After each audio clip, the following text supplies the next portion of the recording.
ഇപ്പോൾ RBIയുടെ ഒരു ഇൻസ്പെക്ഷൻ താങ്കളുടെ സ്ഥാപനത്തിൽ ഇപ്പോൾ സൗത്ത് ഇന്ത്യൻ ക്രെഡിറ്റ്സിൽ വരുന്നു എന്ന് വിചാരിക്കുക. അപ്പം അങ്ങനെയാണെങ്കിൽ ആദ്യം നമ്മുടെ ശ്രദ്ധ പോകുന്ന ആ ഒരു സ്പേസ് അല്ലെങ്കിൽ ഒരു മൊമെന്റ് ഏതായിരിക്കും? ഒന്ന് വെൽക്കം ചെയ്യും നമ്മൾ, കാരണം RBIയുടെ ഒരു ഇൻസ്പെക്ഷൻ ആയതുകൊണ്ട് നമുക്ക് പിന്നെ അതിൽ പ്രത്യേകിച്ചൊന്നും പറയാനില്ല.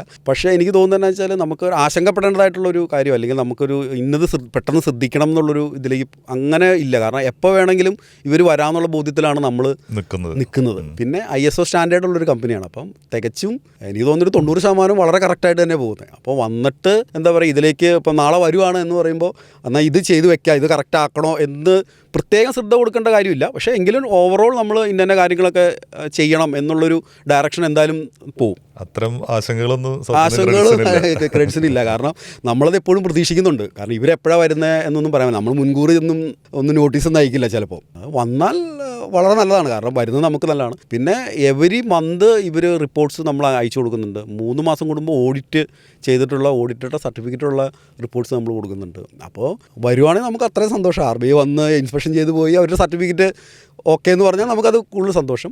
ISO സ്റ്റാൻഡേർഡ് ഉള്ളതുകൊണ്ട് അവരുടെ ഭാഗത്തു നിന്നുള്ളൊരു ശ്രദ്ധയും കൂടി ഉണ്ട് ഇതിൽ. കാരണം എന്ന് വെച്ചാൽ അപ്പോൾ നമ്മൾ വളരെ കറക്റ്റായിട്ട് തന്നെ വലിയ കുഴപ്പമില്ലാത്ത രീതിയിലുള്ള ഡോക്യുമെൻറ്റേഷനും മറ്റു കാര്യങ്ങളെല്ലാം വളരെ വലിയ രീതിയിൽ തന്നെയാണ് പോണത്. പിന്നെ 100% പെർഫെക്റ്റ് ആണെന്ന് ചോദിച്ചു കഴിഞ്ഞാൽ നമുക്കൊരിക്കലും പറയാൻ പറ്റില്ല. എങ്കിലും ഒരു 90-95% നമ്മൾ വളരെ കറക്റ്റായിട്ട് തന്നെയാണ്.